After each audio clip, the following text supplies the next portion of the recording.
일주일간의 여름 휴가를 마치고 복귀한 윤석열 대통령은 인적 쇄신 요구에 대해 국민의 관점에서 점검하겠다고 말했습니다.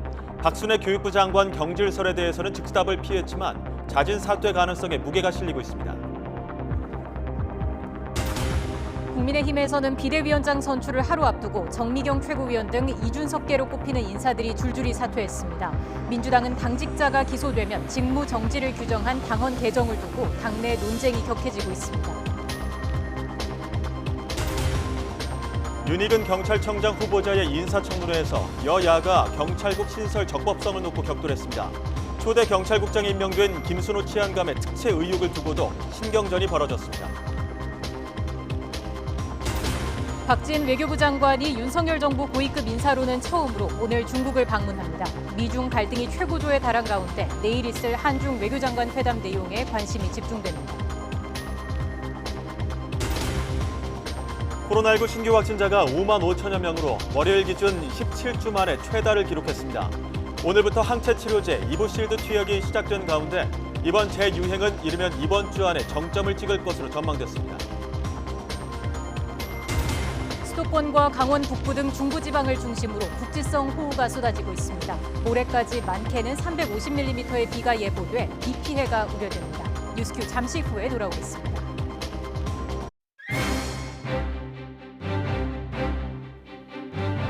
시청자 여러분 안녕하십니까? 가장 빠른 종합뉴스 뉴스큐 시작합니다. 이광현 앵커의 휴가로 이번 주 제가 대신 진행합니다. 휴가를 마치고 돌아온 윤석열 대통령, 초심을 강조하면서 자세를 낮췄습니다. 출근길 회견장 모습도 미묘한 변화가 감지됐는데 잠시 후 전국이 앞둔 국민의힘 상황, 전국 순회 경선 시작한 민주당 상황까지 추은호 해설위원과 두루 살펴보겠습니다. 세상에 맨몸으로 맞선 청년 안중근의 마지막 여정, 김훈 작가가 새로운 작품을 들고 YTN을 찾았습니다.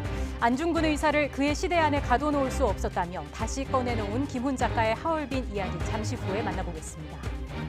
첫 소식 대통령실부터 가보겠습니다. 휴가 마치고 13일 만에 출근길 약식 회견을 한 윤석열 대통령이 늘 초심을 살피면서 국민 뜻을 받들겠다고 말했습니다. 경질설이 불거진 박순애 사회부총리 등 인적 쇄신에 대해서는 국민 관점에서 점검하겠다고 밝혔습니다. 사실상 사퇴에 무게를 둔 것으로 해석됩니다. 취재기자 연결합니다. 박소정 기자. 네, 용산 대통령실입니다. 네, 거의 2주 만에 재개된 약식 회견인데 휴가 복귀 소감부터 밝혔죠?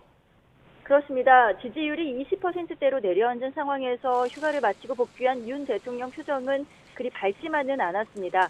차분하면서도 긴장감이 감도는 모습이었는데 여느 약식 회견 때와 달리 준비해온 소감을 먼저 얘기했습니다. 휴가 동안 지난 선거 과정과 인수위, 취임 이후 시간까지 되돌아봤다면서 호된 비판과 따뜻한 격려로 이 자리까지 오게 해준 국민께 감사한 마음을 갖게 됐다고 말했습니다. 이어서 늘 초심을 지키겠다고 강조를 했는데 직접 들어보시죠. 결국 제가 국민들께 해야 할 일은 국민들의 뜻을 세심하게 살피고 늘 초심을 지키면서 국민의 뜻을 잘 받드는 것이다 하는 그런 생각을 휴가 기간 중에 더욱 좀 다지게 됐다고나 할까요? 네, 이어서 최근 만호세 입학과 외고 폐지 발언 등으로 논란의 중심에 놓인 박순애 사회부총리 겸 교육부 장관에 대한 질문이 나왔는데요. 앞서 오늘 아침에 대통령실 핵심 관계자는 YTN 통화에서 박 부총리의 오늘 사퇴 가능성에 대해 배제할 수 없다고 언급을 했는데 인적 쇄신에 대한 물음에는 윤 대통령 이같이 답했습니다. 모든 어떤 국정 동력이라는 게 다 국민들로부터 나오는 거 아니겠습니까? 국민들의 이 관점에서 모든 문제를 다시 점검하고 잘 살피겠습니다. 그리고 오늘 약식 휴견에서 윤 대통령은 국민이라는 단어를 7차례나 썼습니다. 특히 국민의 관점이라고 언급한 것이 주목되는데요. 필요한 조치가 있으면 하겠다라고도 덧붙였습니다.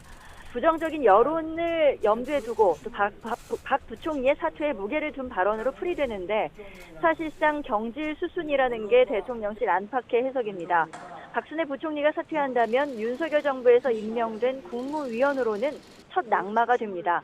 윤 대통령은 또 민주주의 국정 운영은 언론과 함께하지 않으면 할 수 없는 일이라며 많이 도와달라 부탁한다고도 덧붙였습니다.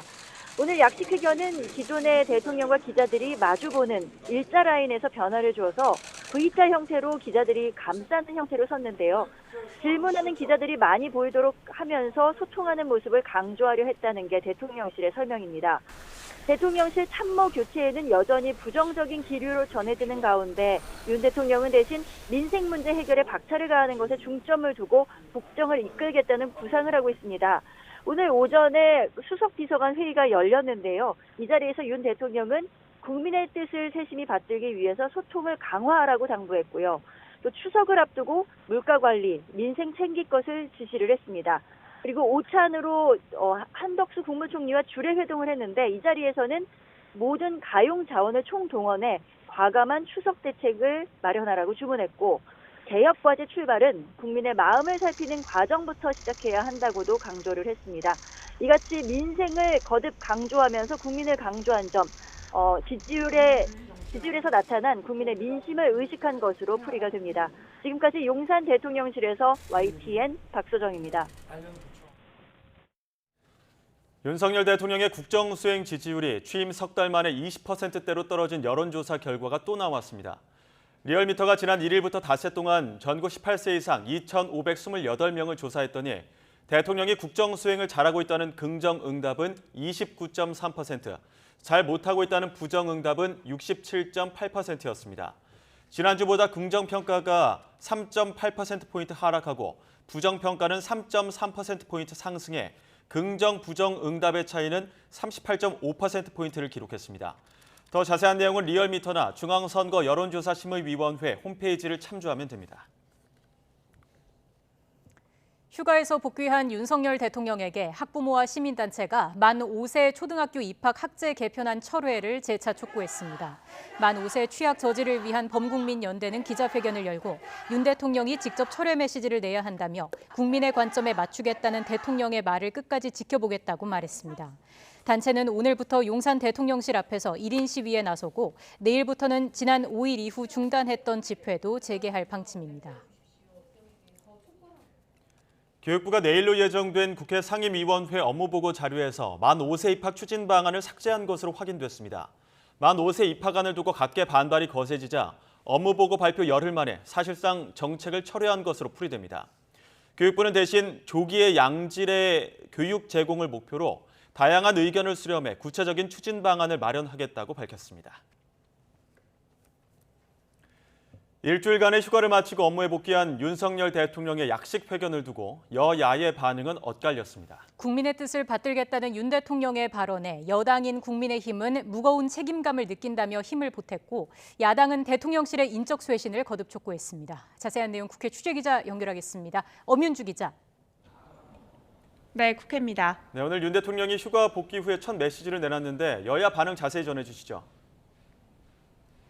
네, 첫 휴가를 마치고 업무에 복귀한 윤 대통령의 약식 회견 일성은 국민과 초심이었습니다.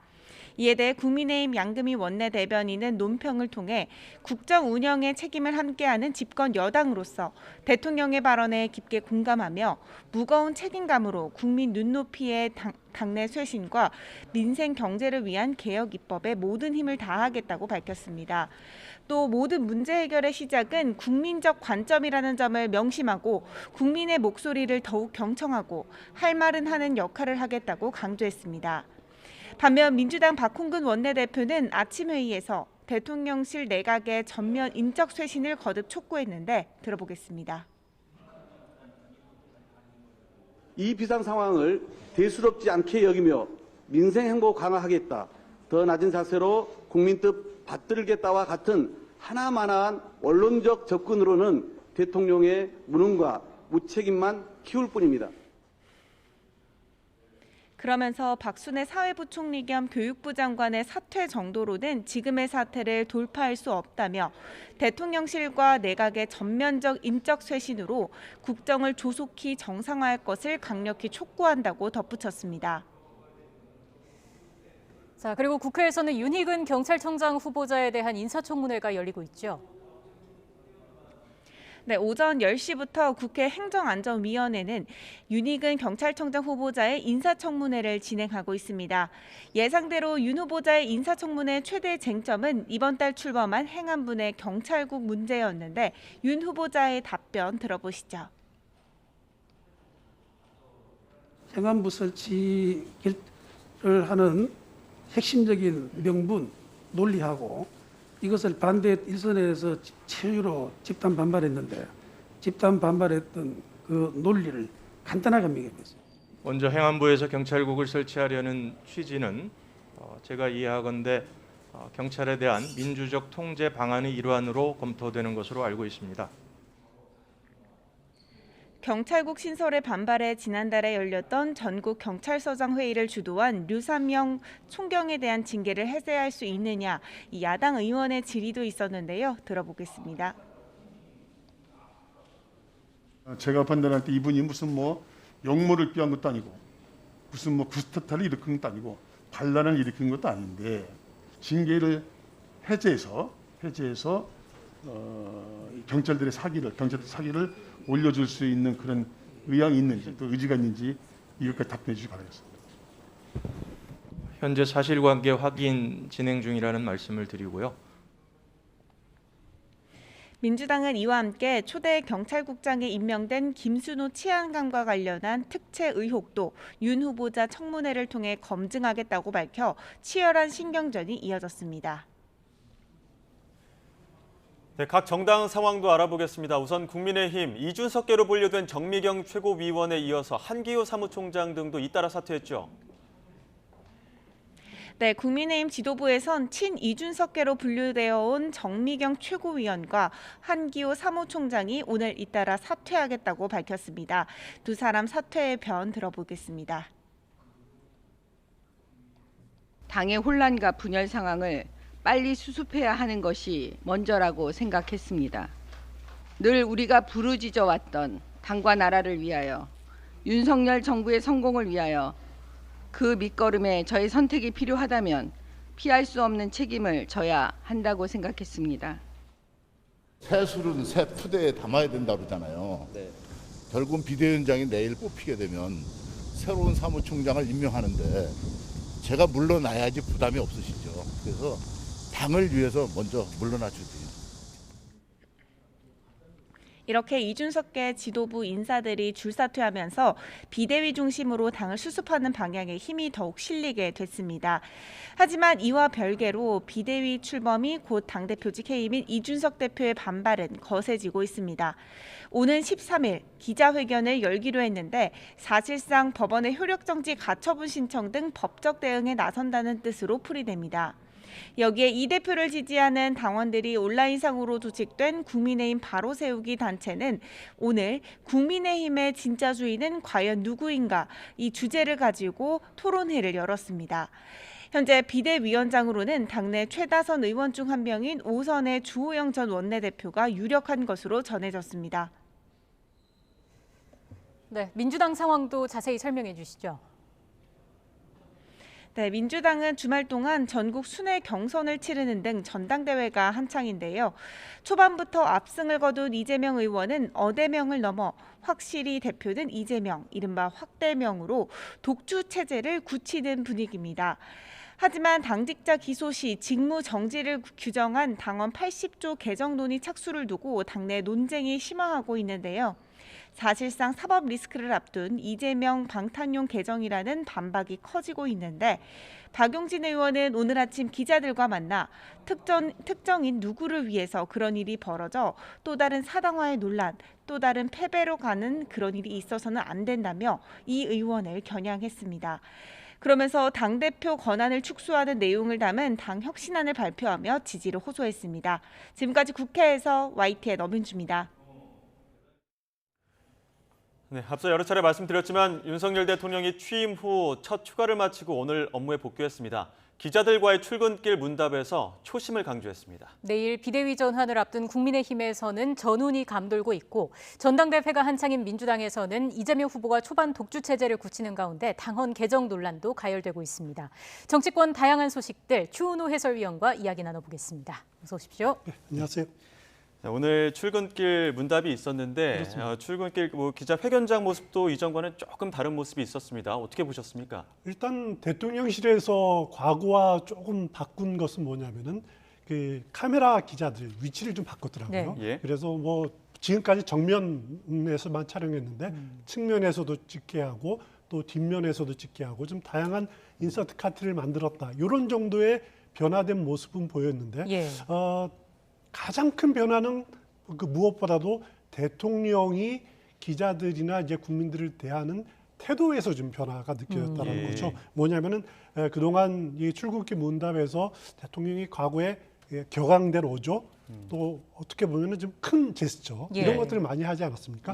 오늘은 보니까 아주 차분한 별로 그 제스처도 좀 작게 하고 차분하게 묻는 말에 아주 겸손하게 대하는 그런 태도 변화를 보였다는 점이 가장 눈에 띄었습니다. 예, 태도의 변화가 있었다 말씀해 주셨고요. 윤 대통령 입장에선 상당히 여러모로 신경을 많이 썼던 출근길 기자회견이 아니었을까, 그렇습니다. 약식 회견이 아니었을까 싶은데 하늘색 넥타이에 주목한 기사들도 꽤 많이 올라오더라고요. 그렇습니다. 윤석열 대통령이 하늘색 넥타이를 참 좋아하는 것 같아요. 중요한 일정이 있을 때마다 하늘색 넥타이를 과거에 많이 맸습니다. 취임식 때 맸었고 제가 기억하기로는 국회에서 연설할 때 또 바이든 대통령과 한미 정상회담 때도 하늘색 넥타이를 맸습니다. 대통령의 패션에는 메시지가 항상 담겨 있다 이렇게 보시면 되는데 하늘색 넥타이가 상징하는 것이 희망과 번영이다. 뭐 이제 그렇게 많이들 해석을 하는데 그런 의미보다는 이렇게 중요한 때마다 맸던 세계의 하늘색 넥타이를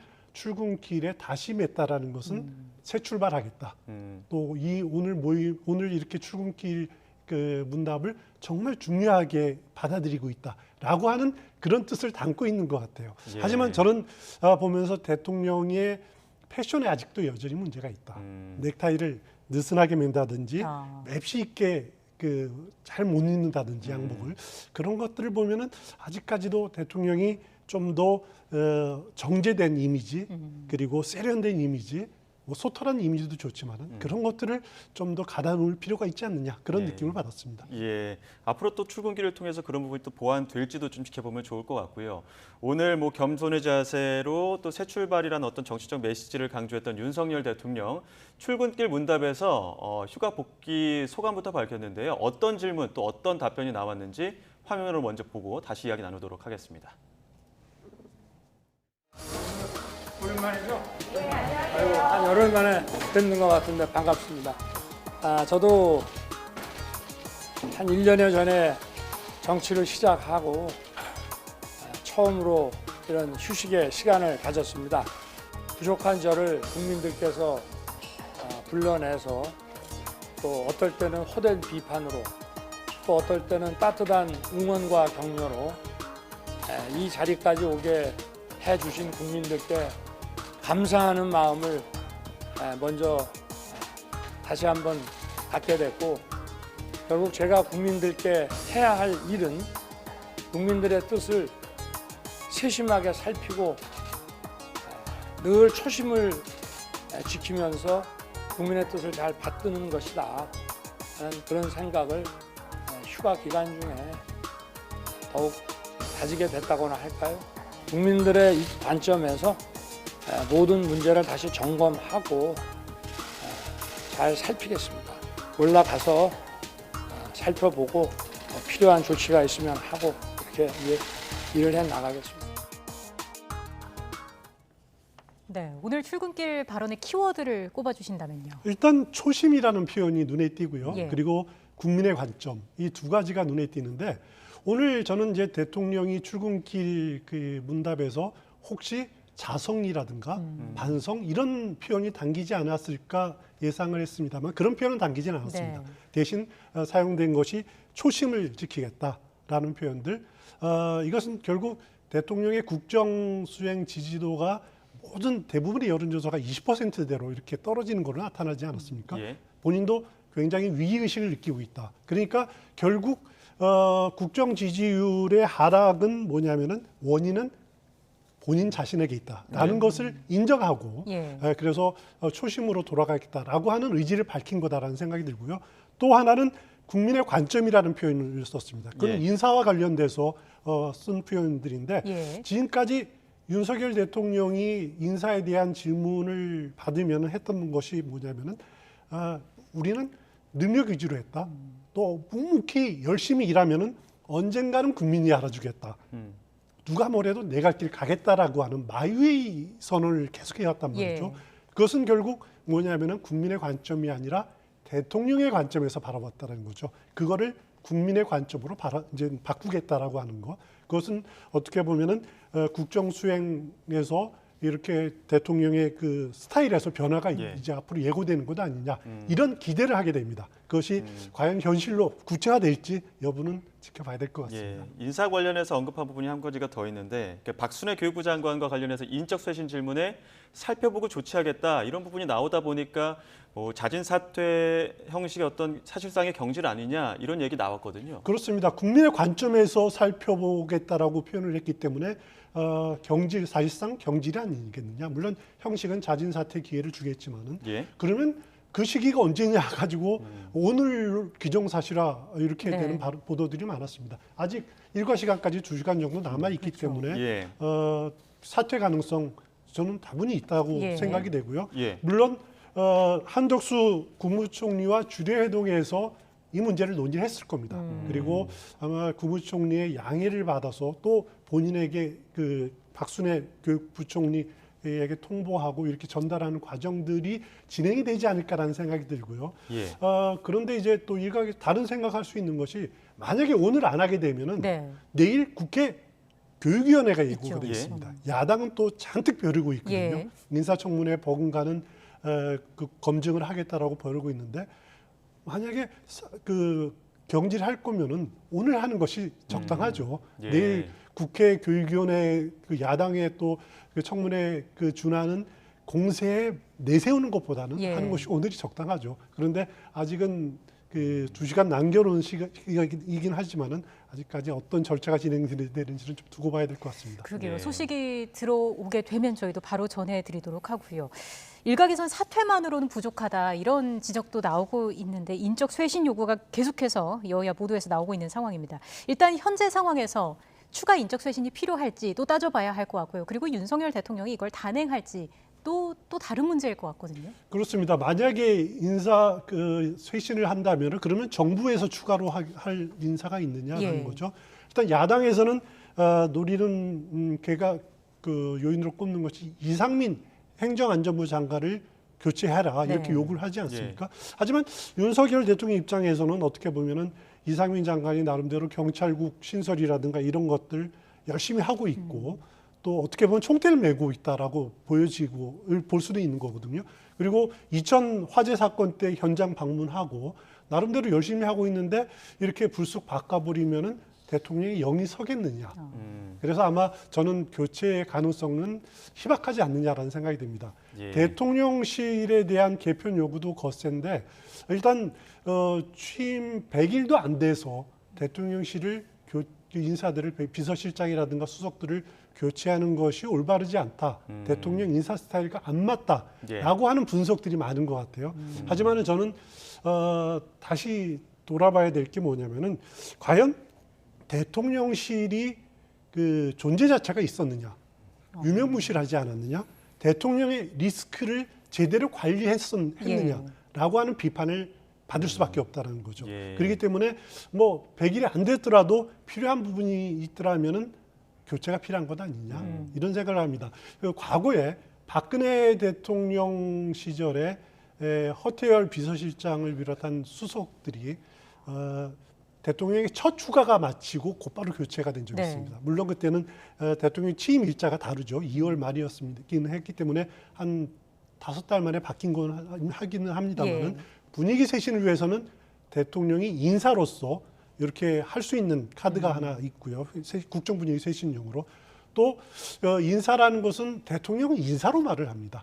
인사를 통해서 나의 국정 철학은 뭐다. 또 앞으로 국정 운영을 어떻게 하겠다라는 것을 보여주는 거거든요. 그 과정에서 국민과 소통하고 공감을 얻는 예. 부분들이 있는데 계속 국민들이 인사 잘못됐다, 인사 문제 있다라고 지적을 하는데 계속 아니다라고 하는 것은 또 어떻게 보면 인사 책임자 하기에는 조금 아닌 그 선택일 수도 있는 거죠. 그렇기 때문에 대통령실의 쇄신 문제도 한번 고민할 필요가 있지 않느냐라는 생각이 듭니다. 예.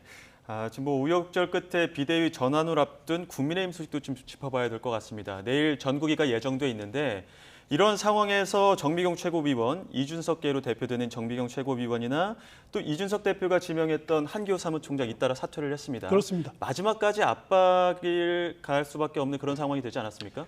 최고위원 중에서는 지금 2명이 남았었죠. 예. 정미경 최고위원 그리고 김용태 청년 최고위원 네. 2명 남았는데 김용태 청년 최고위원은 뭐 아직 사퇴한다는 말은 없습니다만은 정미경 최고 역시 이제 친 이준석계로 이렇게 분류가 예. 되는데 사퇴를 한 것은 상당히 의미가 있습니다. 예. 왜냐하면은 정미경 최고위원 경우에는 이번이 첫 번째 최고위원이 아닙니다.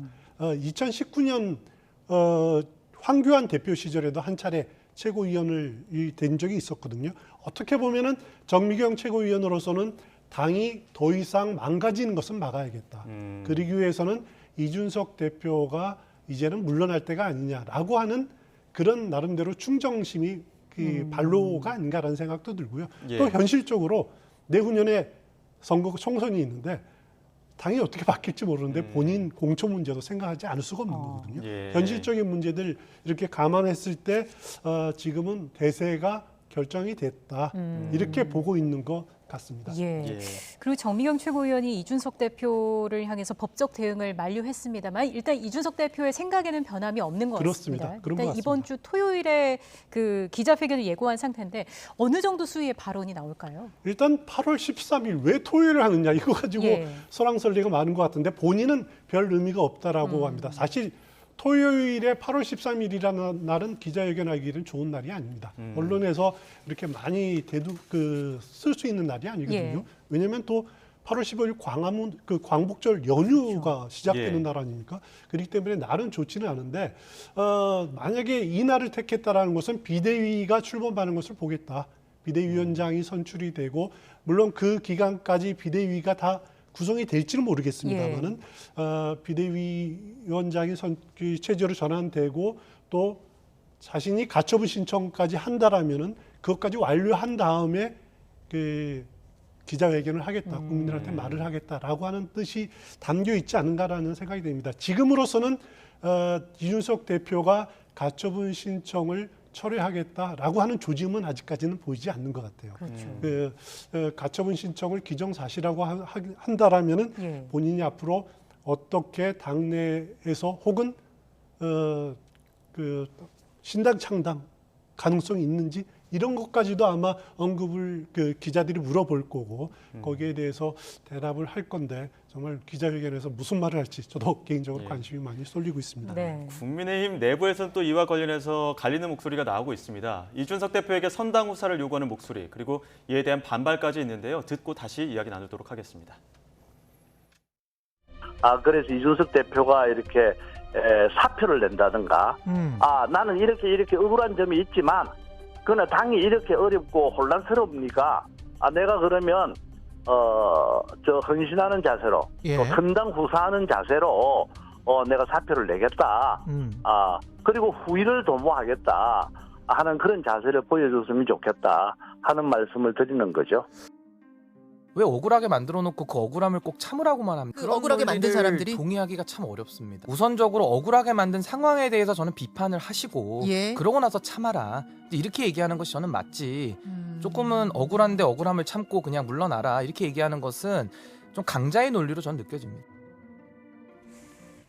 네, 두 목소리 연이어 들어봤습니다. 어떻게 들으셨습니까? 이준석 대표로서는 이제 토사구팽 당했다 이렇게 느낄 수 있을 겁니다. 그리고 당내 친이준석계에서 오늘 토론회도 하고 이렇게 강력히 반발을 하고 있지만은 일단 당내 큰 흐름은 대세는 넘어갔다라는 네. 사실은 인정을 해야 될 것 같아요. 예. 그러면 앞으로 이준석 대표가 취할 수 있는 행동이 뭐냐? 선택지가 갈수록 줄어듭니다. 예. 일단 뭐 생각할 수 있는 것이 징계 그리고 대표직 박탈 받아들이고 와신 상담하는 뭐 그런 방법을 생각을 할 수가 있겠죠. 아니면은 당내 남아서 가처분 신청을 하더라도 예. 당내 남아서 반 윤석열계의 중심이 이 구심점이 되는 그런 방안을 생각할 수 있을 거고요.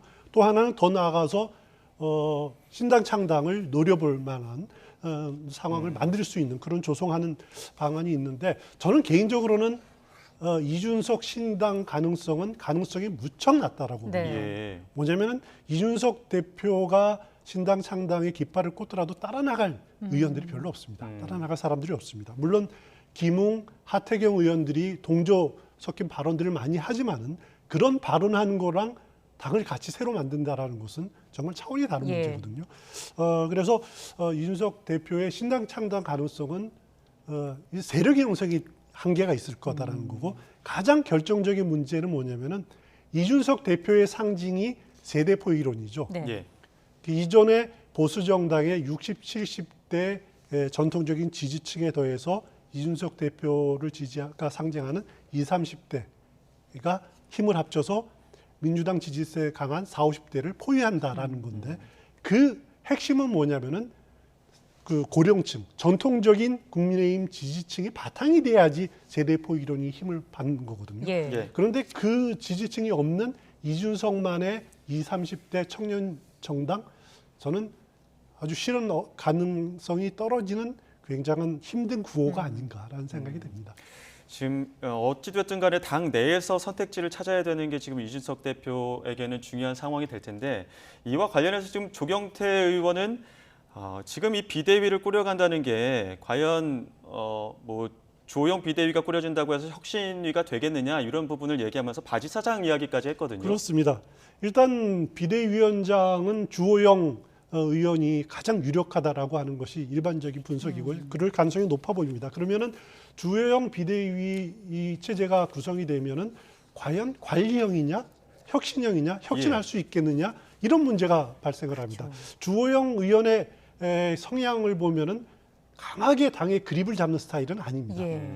관리는 잘하죠. 그래서 지금 어떻게 보면 윤석열 정부 초기 그 위기 상황인데 관리만 한다고 이 위기가 극복이 되겠느냐, 혁신에 좀 부족한 것 아니냐 이런 문제 제기는 충분히 생길 수 있다라는 문제 제기를 할 수 있다는 생각이 듭니다.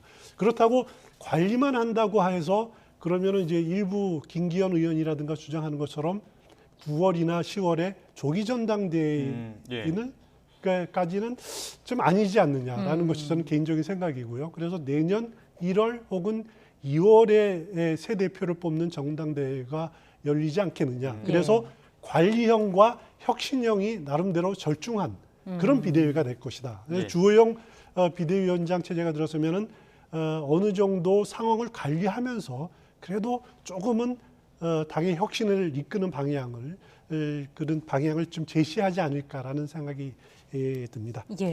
비대위 뭐 성격이나 활동 기간 등을 두고 또 과정이 순탄치만은 않을 것이다 이런 분석도 나오고 있는데 과정을 좀 지켜봐야 되겠고요. 민주당 이야기 마지막으로 좀 해보겠습니다.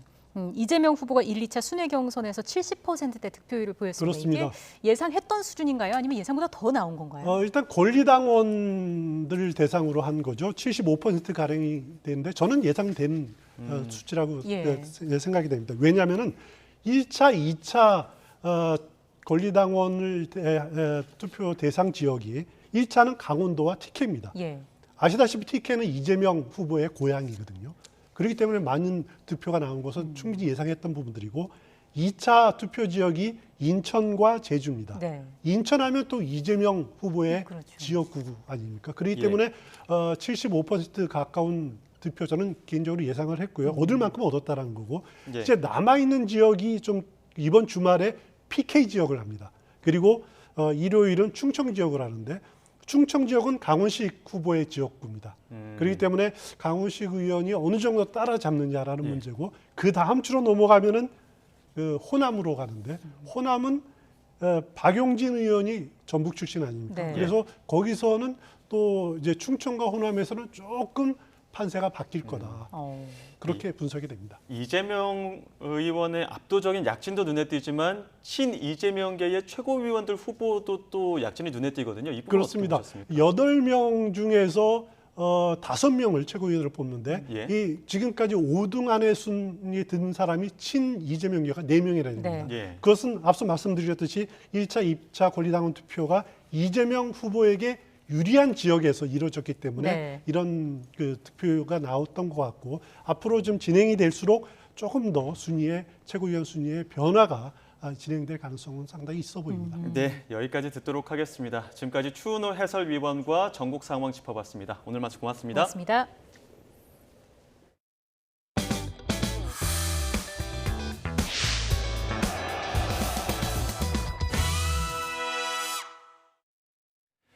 네, 8월 상순 한창 더울 시기에 중부지방에는 폭우가 쏟아지고 있습니다. 마치 장마 같은 이번 비는 목요일까지 이어지겠는데 일단 모레까지 최고 350mm가 넘는 물폭탄이 예고됐습니다. 취재기자 연결해 비 상황과 전망 알아보겠습니다. 김진두 기자. 네, 김진두입니다. 네, 중부지방 장마가 다시 시작된 것처럼 비가 계속된다고요? 네, 그렇습니다. 수도권과 영서지방에 강한 비가 내리고 있습니다. 오전은 시간당 최고 70mm의 폭우가 쏟아졌는데 지금은 시간당 20-30mm 정도의 장대비입니다. 중부지방이 동서로 길게 비구름의 통로가 형성됐기 때문인데요. 현재 서울과 경기도 북부 남부 그리고 강원 북부에는 호우경보가 내려져 있고 그 밖에 수도권과 영서지방에는 호우주의보가 발효 중입니다. 경기도 포천과 연천, 강원도 철원에는 산사태주의보가 발령됐고 한탄강의 지류인 영평천에 포천 영평교에는 홍수경보까지 내려진 상황입니다. 기상청은 일단 모레까지 중부에는 100에서 300mm, 경기와 강원 남부, 충청 북부에는 350mm 넘는 폭우를 예보했습니다. 지금 한여름 휴가철인데 비 피해나 안전사고 걱정해야 할 수밖에 없는 그런 상황인 거죠? 네, 그렇습니다. 기상청은 무더위를 몰고 있는 북태평양 고기압 세력이 약해져 그 경계가 중부지방에 형성됐다고 밝혔습니다. 이에 따라 중부에는 폭우가, 반면 남부에는 무더위가 나타나는 이례적인 8월 날씨가 됐다는 설명입니다. 특히 중부지방의 비는 밤이 되면 빗줄기가 더 굵어지고 지역을 옮겨다니며 폭우가 쏟아지는 야행성 게릴라 폭우가 될 가능성이 큽니다. 기상청은 국제적으로 시간당 50에서 최고 100mm에 이르는 물폭탄이 쏟아지는 곳도 있을 것으로 보고 있습니다. 따라서 산사태와 침수 등 비 피해뿐 아니라 휴가철 안전사고까지 우려되는 상황입니다. 방재 전문가들은 당분간 계곡이나 하천변의 야행은 자제하고 휴가객들은 기상정보를 꼼꼼히 챙겨야 한다고 조언했습니다. 지금까지 YTN 김진두입니다.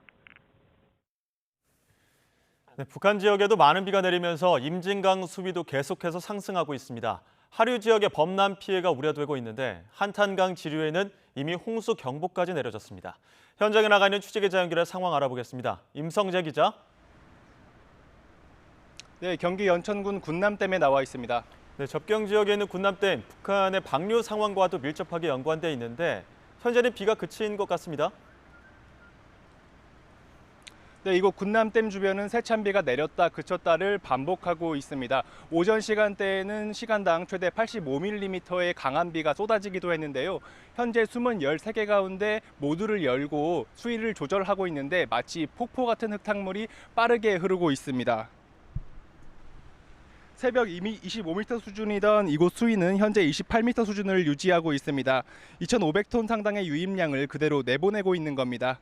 한계 수위인 40m에는 못 미치지만 경기 북부 많은 지역에 호우경보가 유지되고 있어 수위가 더 올라갈 가능성이 큽니다. 댐 상류인 임진강 필승교 수위는 1.2m 수준에서 4.3m까지 올라 인명 대피 기준인 2m를 훌쩍 넘어섰습니다. 댐 하류인 연천, 삼화교, 파주, 비룡대교 등도 수위가 올라가는 추세입니다. 휴전선 인근 북한의 강수량도 영향을 준 것으로 보입니다. 현재 북한 황해도와 함경남도 남부에는 강하고 많은 비가 예보돼 있습니다. 내일까지 예상 강수량은 80에서 150mm로 많은 곳은 200mm 이상 쏟아질 전망입니다. 이에 따라 임진강, 한탄강, 북한강 등 이 상류가 북한인 강에선 혹시 모를 범람에 대비해야 합니다. 한탄강 지류인 포천시 영평천, 영평교 지점은 수위가 4m 이상을 기록해 홍수 경보가 내려지기도 했습니다. 이곳 경기 북부 지역뿐 아니라 서울과 인천, 경기 남부 지역의 강우량도 심상치 않습니다. 서울 동남 서남권과 성남 화성 등 경기 남부 지역은 오후부터 호우 경보가 내려졌습니다.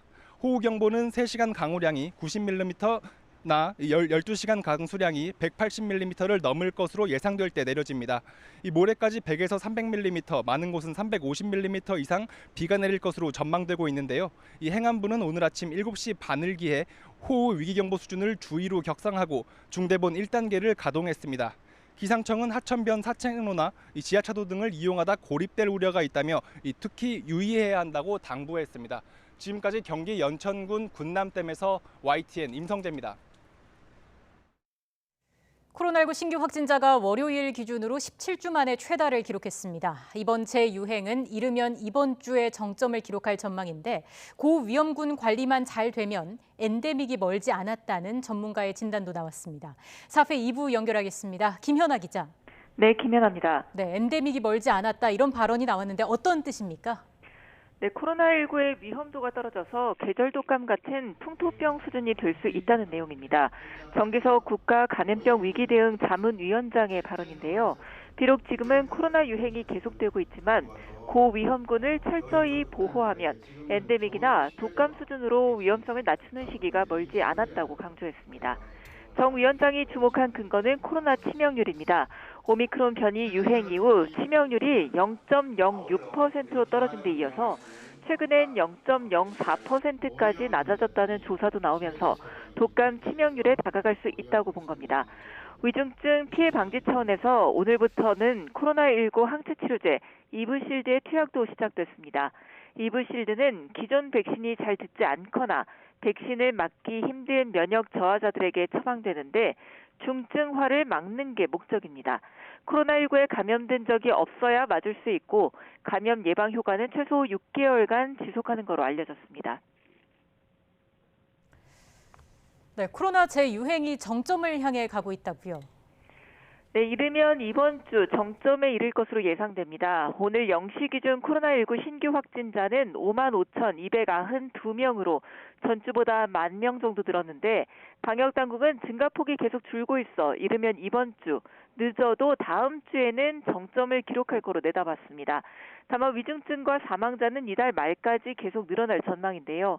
오늘 위중증 환자는 27명 늘어난 324명으로 83일 만에 최다를 기록했고 중환자실 병상 가동률 역시 40.3%로 높아졌습니다.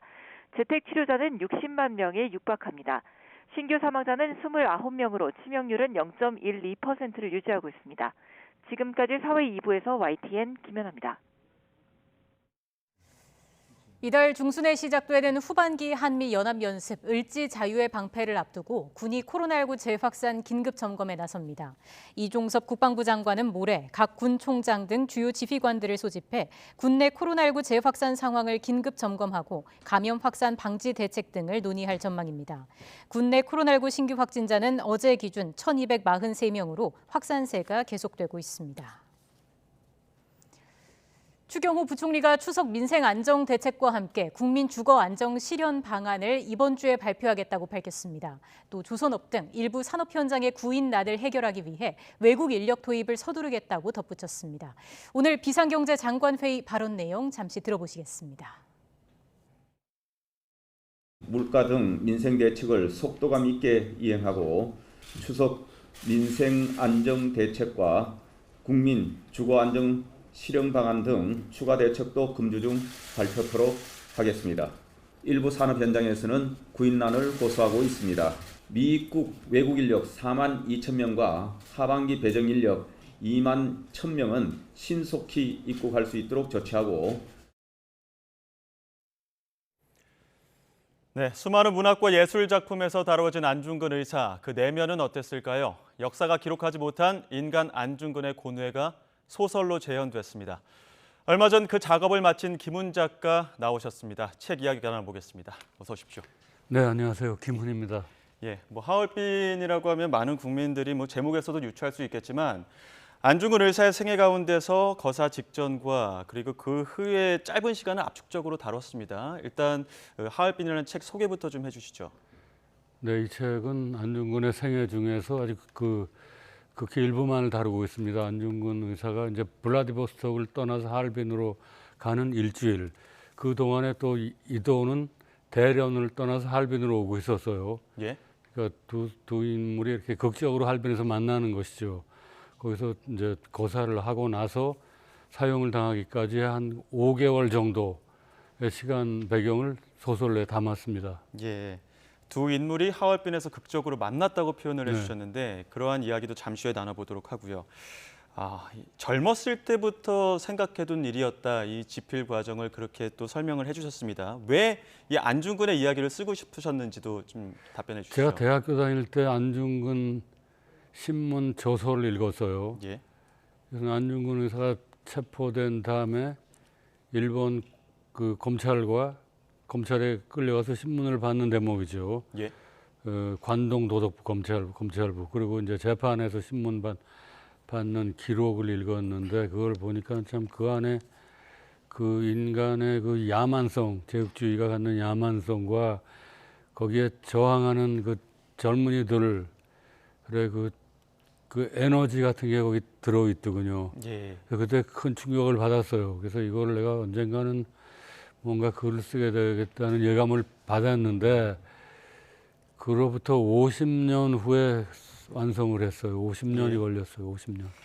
50년이나 걸린 작품입니다. 상당히 오래 기간 동안 유예해뒀던 작품이기도 했고 작가님의 말을 빌리자면 필생 동안 방치한 소설이다 이렇게 또 표현을 하셨는데 그만큼 인물에 대한 고뇌가 많이 담겨 있다 이렇게 봐야 되겠죠. 근데 50년이 걸렸다고 했는데 내가 50년 동안 거의 매달려 있었던 것은 아니고 예. 그 충격을 내가 간직하고 있기는 했지만 그걸 이제 차일피일 미루고 나도 또 여러 가지 직업에 종사하면서 밥벌이를 하느라고 바쁘고 그래가지고 밀어놓은 거예요. 예.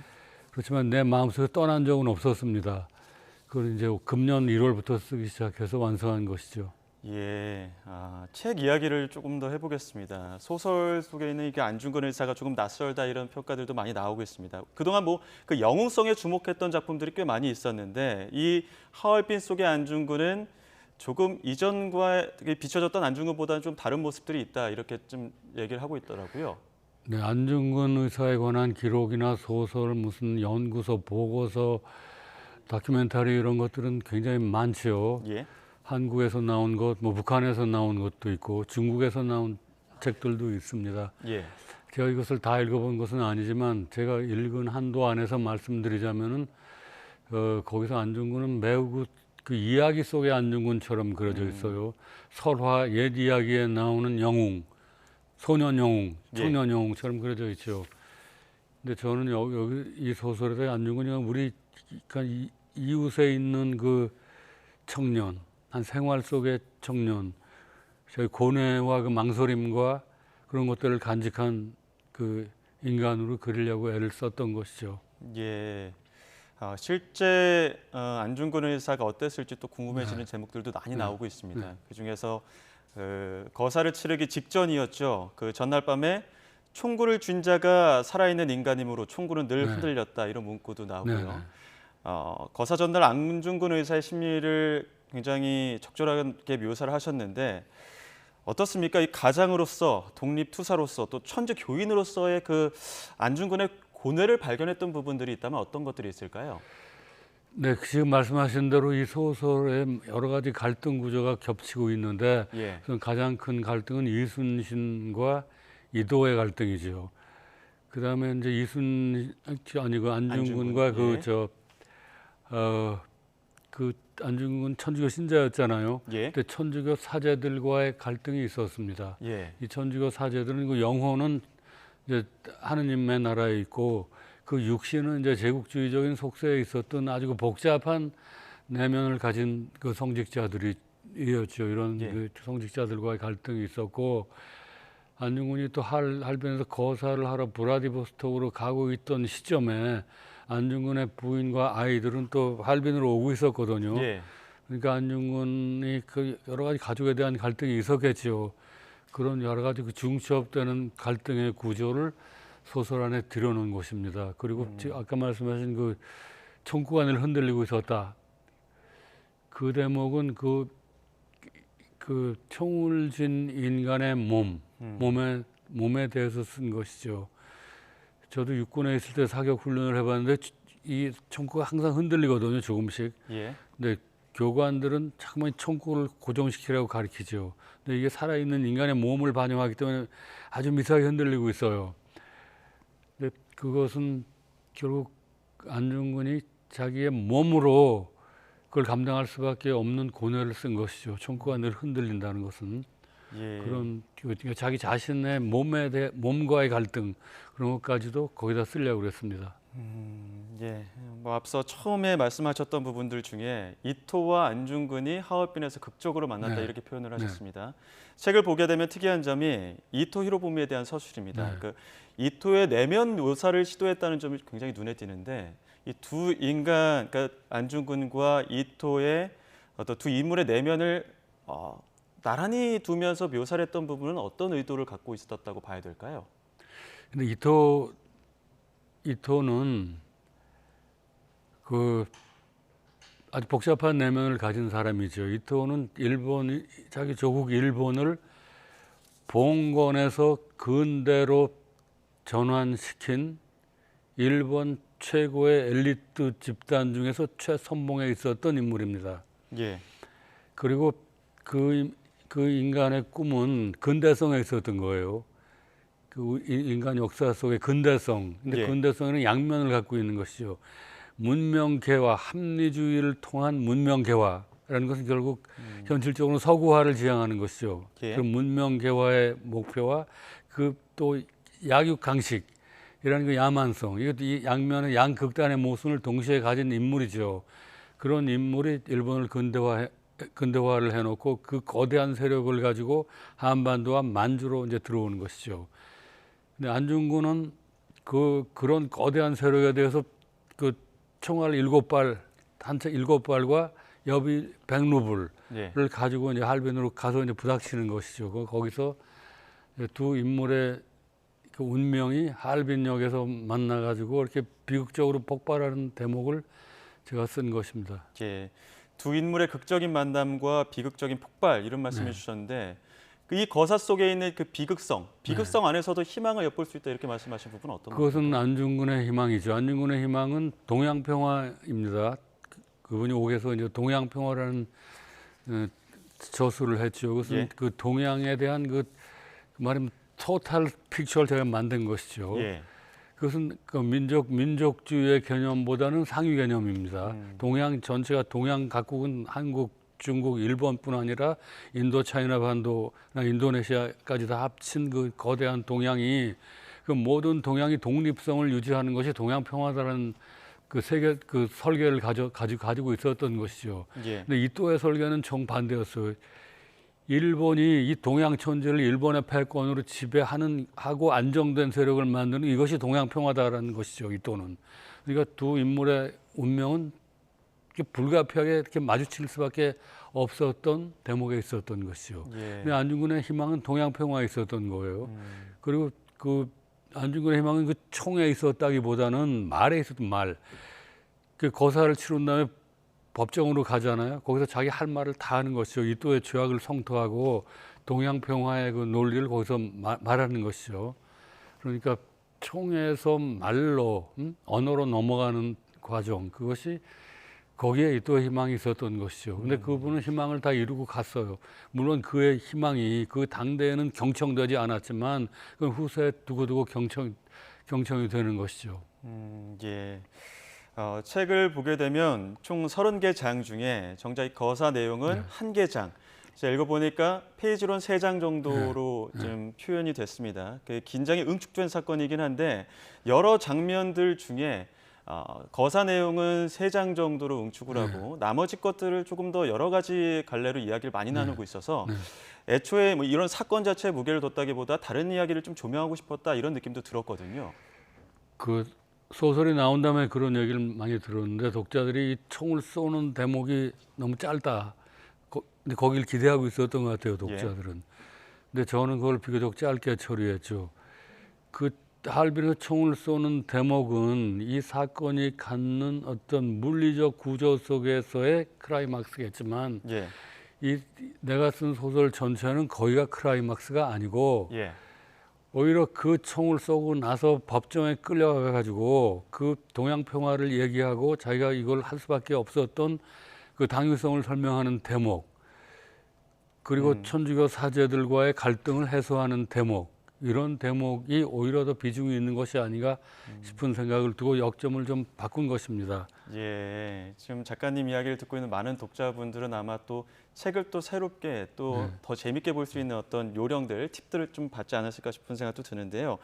하얼빈이라는 제목에 많은 메시지가 담긴 것 같습니다. 이 제목의 의미 그리고 하얼빈이 어떤 공간을 담고 있는지 이런 부분도 좀 설명을 해주신다면요. 하얼빈은 그 철도의 교차점인데 대련에서 하얼빈으로 오는 그 남만주 철도 그리고 블라디보스톡에서 하얼빈으로 오는 동청철도가 그 하얼빈에서 만나는 것이요. 그러니까 이 남쪽 남만주 철도 쪽은 이제 일본 세력이 이렇게 들어오는 길이었고 이 동청철도는 블라디보스톡에서 러시아 쪽이 이제 힘이 들어오는 것이죠. 이것이 거대 양대 세력이 하얼빈에서 만나는 대목인데 거기가 지점이 하얼빈이죠. 그러니까 거기는 아주 상징적으로 중요한 의미가 갖는 도시죠. 그런데 안중근이라는 청년은 총알 7발을 들고 그 핵심부로 이제 뛰어드는 것이죠. 안중근 하얼빈에 한 번도 가본 적이 없었어요. 하얼빈은 그 거대 도시거든요. 북만주에서 가장 큰 그 거대 도시로 한 번도 가본 적이 없는 도시로 들어간 것이죠. 그래서 하얼빈을 제목으로 했습니다. 하얼빈은 글자 세 개는 나는 참 그 갖는 의미는 매우 크다고 생각했어요. 하얼빈이라는 세 글자가 이렇게 무정한 제목이에요. 무정하고 이렇게 그 불친절한 제목이죠.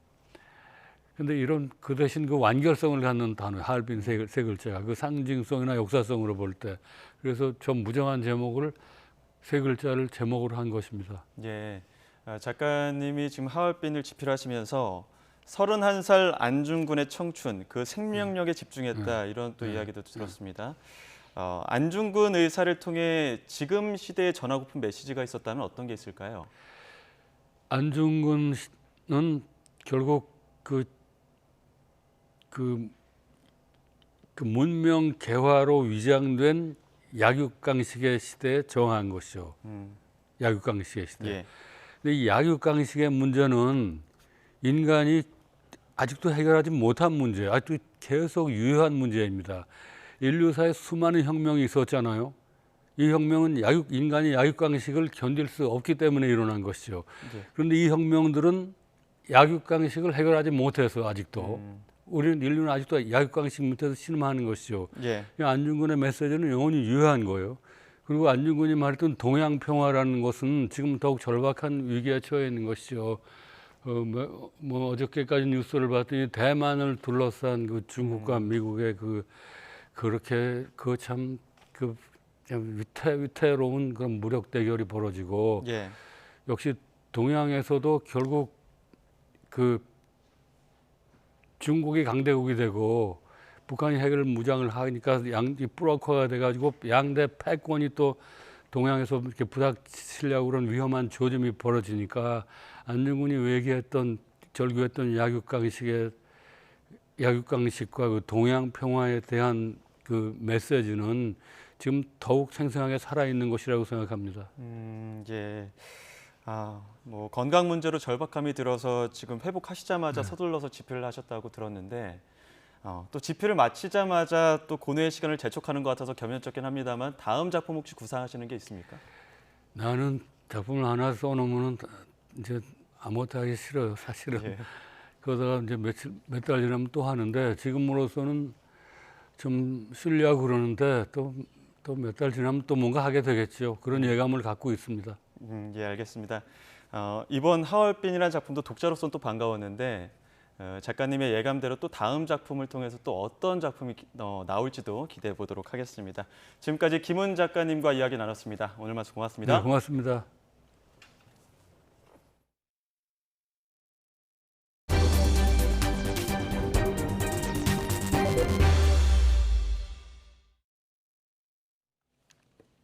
네, 방금 들어온 소식입니다. 속보 하나 전해드리겠습니다. 박순애 사회부총리 겸 교육부 장관 오늘 오후 5시 30분에 긴급 기자회견을 한다는 소식이 들어왔습니다. 만 5세 입학 그리고 불통 논란이 계속돼 왔었는데 이러한 논란 속에서 사퇴 여론이 많았었고 오늘 대통령 출근길에서도 박순애 부총리 겸 교육부 장관이 자진 사퇴할 것 아니냐, 경질 가능성까지 언급이 됐습니다. 이와 관련해서 박순애 부총리 오늘 오후 5시 30분에 긴급 기자회견을 열기로 했고요. 긴급 기자회견을 통해서 결치를 표명할 것으로 보입니다. 잠시 후에 기자회견은 현장 연결해서 다시 한번 관련된 소식 전해드리도록 하겠습니다. 다음 소식입니다. 오늘 중부 지역에 집중호우가 내리면서 인천과 경기 북부 지역에 침수 피해가 속출했습니다. 지하철 선로가 물에 잠기는가 하면 주택가와 도로 곳곳도 순식간에 침수됐습니다. YTN으로 들어온 제보 영상 중심으로 피해 상황 알아보겠습니다. 손효정 기자.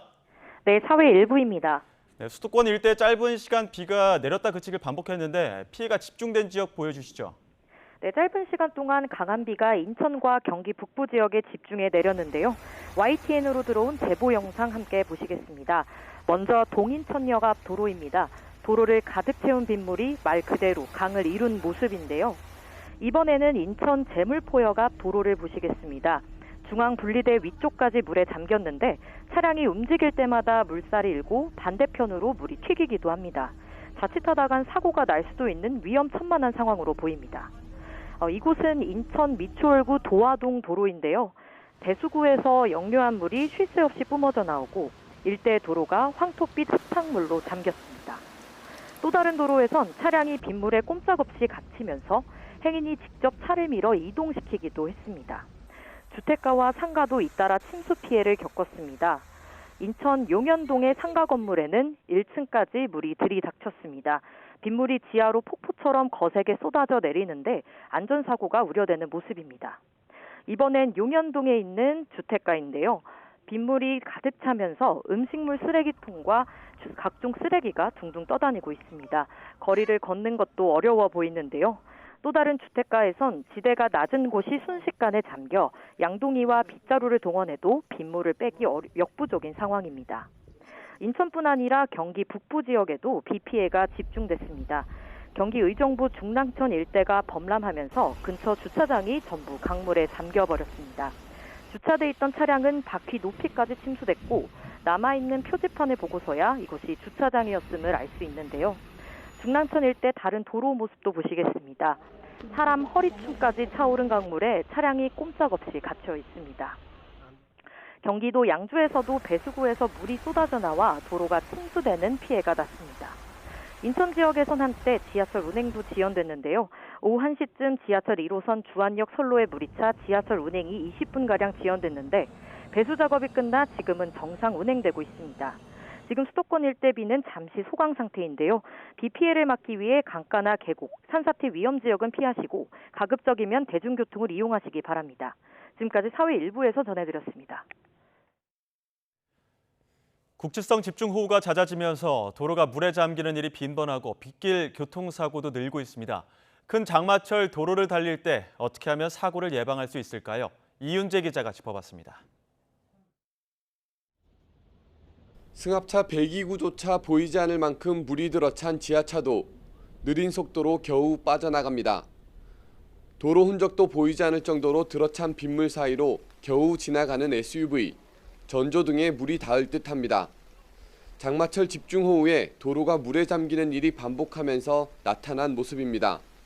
이렇게 폭우가 내릴 때는 차를 타고 나가지 않는 게 가장 안전합니다. 어쩔 수 없이 운전해야 할 상황이라면 먼저 주변에 다른 차를 보고 수위를 살펴야 합니다. 바퀴가 반 이상 물에 잠기면 다른 길을 찾는 게 위험을 피하는 방법입니다. 갑자기 차에 물이 차오를 때는 멈추지 말고 천천히 계속 움직여 빠져나가는 게 좋습니다. 주행 중 도로 침수를 만났을 경우 침수 부위가 자동차의 범퍼 혹은 타이어의 3분의 2 정도 물이 잠겼을 경우에는 가급적 건너가지 마시고 우회를 하시는 게 좋을 거고요. 비가 쏟아지면 사고도 잦아집니다. 최근 5년 사이 통계를 보면 빗길 교통사고는 집중호우가 잦은 7, 8월에 많이 발생했습니다. 맑은 날엔 밤보다 낮에 사고가 많았지만 비가 오는 날에는 오히려 밤에 더 많이 사고가 일어났습니다. 특히 교통사고 100건당 사망자 수를 나타내는 사고 치사율은 빗길의 경우 2.1명으로 맑은 날보다 1.4배나 높습니다.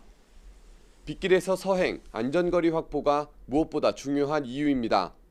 타이어와 노면이 물막이 생겨가지고 형성이 되어서 자동차가 미끄러질 가능성이 매우 높습니다.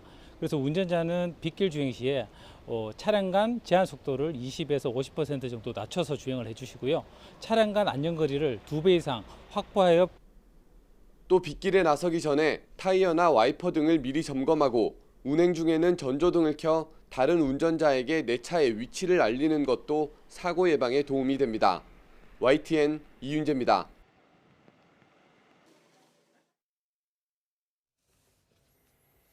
강원 영서 지역에 내린 집중호우로 소양강댐이 2년 만에 수문 개방을 검토하고 있습니다. 한국수자원공사 소양강댐 관리단은 집중호우 예보에 따라 댐 수위 조절을 위해 내일 낮 12시부터 오후 6시까지 수문을 개방할 계획이라고 밝혔습니다. 이어 방류로 인해 댐 하류 하천 수위가 불어나는 만큼 야영객과 인근 주민들에게 피해가 없도록 각별한 주의를 당부했습니다. 비가 많이 올 때 가장 큰 인명피해를 낼 수 있는 재해 가운데 하나가 바로 산사태입니다. 집중호우 때도 위험하지만 비가 연이어 계속 이어질 때도 위험하긴 마찬가지인데요. 산사태를 막을 수는 없지만 조금이라도 빨리 대피하려면 주위를 잘 관찰하는 것이 필요합니다. 신웅진 기자가 보도합니다.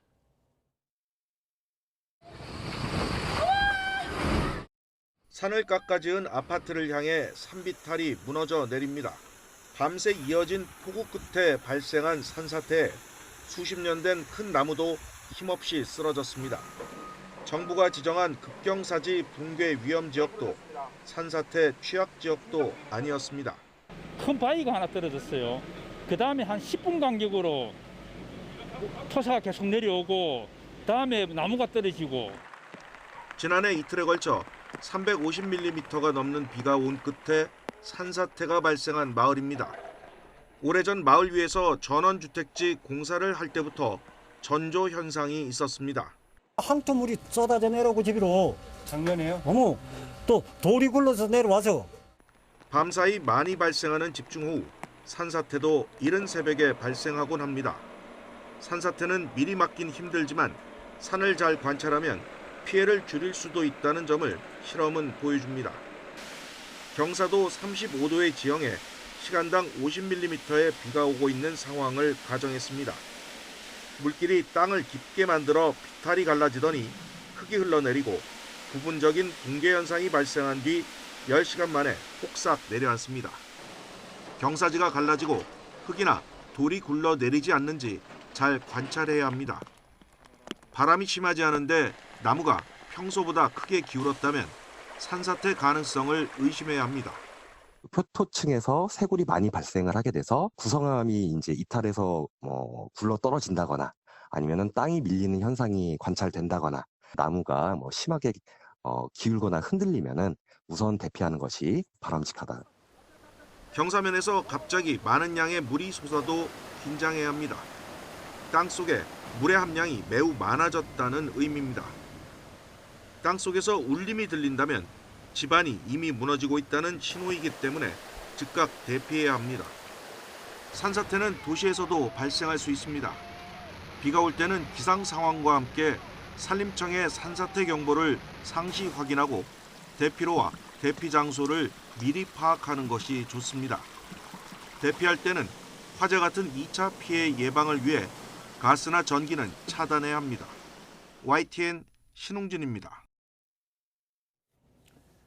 네, 마치 다시 장마가 시작된 듯 중부지방의 무더위 대신 국지성 호우가 쏟아지고 있습니다. 다음 주까지 비가 계속되는 가운데 우선 모레까지 최고 350mm 이상의 집중호우가 예고됐습니다. 취재기자와 함께 이례적인 중부호우의 원인과 전망 알아보겠습니다. 문화생활과학부 정혜윤 기자와 함께합니다. 어서 오십시오. 네, 안녕하세요. 지금 서울에 오전부터 벼락 동반한 비가 계속 내리고 있습니다. 지금 호우경보 계속 내려진 상태인 거죠? 네, 맞습니다. 서울이 전 지역으로 조금 전에 호우경보가 확대가 됐고요. 예. 그밖에 경기 지역 그리고 영서 일부 지역에도 호우경보가 내려져 있습니다. 수도권과 강원도 지역으로는 호우특보가 대부분 내려져 있다고 보시면 될 것 같습니다. 네. 이 정체전선이 발달하면서 비구름이 지금 띠를 이루듯이 동서로 길게 만들어져 있습니다. 예. 강한 비가 중부지방에 집중이 되고 있기 때문인데요. 예. 레이더 영상을 준비했는데 함께 보시죠. 예. 네, 지금 가장 비가 많이 내리는 지역은 수도권과 강원도입니다. 지금 말씀드린 것처럼 비구름이 마치 띠를 이루듯이 동서로 길게 형성이 돼 있죠. 예, 그중에 지금 붉은색으로 보이는 지역에서는 시간당 30mm 안팎의 국지성 호우가 떨어지는 곳입니다. 예, 수도권에 비 피해가 속출한 이유이기도 합니다. 예, 특히 오늘 오전 경기도 연천 지역에서는 시간당 100mm에 달하는 물폭탄이 쏟아지는 등 경기 북부와 영서 북부 지방에 큰 비가 왔습니다. 예, 그래서인지 이 지역에 홍수경보와 산사태주의보가 내려진 곳도 있다고요? 네, 맞습니다. 먼저 홍수경보부터 말씀드리면 포천 영평교 부근에 현재 홍수경보가 발령 중인 상황입니다. 한탄강 지류인데요. 네, 지금 보시는 화면이 영평교 부근 CCTV 화면입니다. 현재 모습이고요. 네. 보시면 이 강한 비로 수위가 이미 다리 위 가까이 지금 바짝 올라온 모습이고 급격히 차오른 이 물살이 무척 빠른 걸 볼 수가 있습니다. 이 물이 차오른 속도가 무척 빠르기 때문에 오후 2시에 주의보가 내려졌는데 30분 만에 바로 경보로 격상이 됐습니다.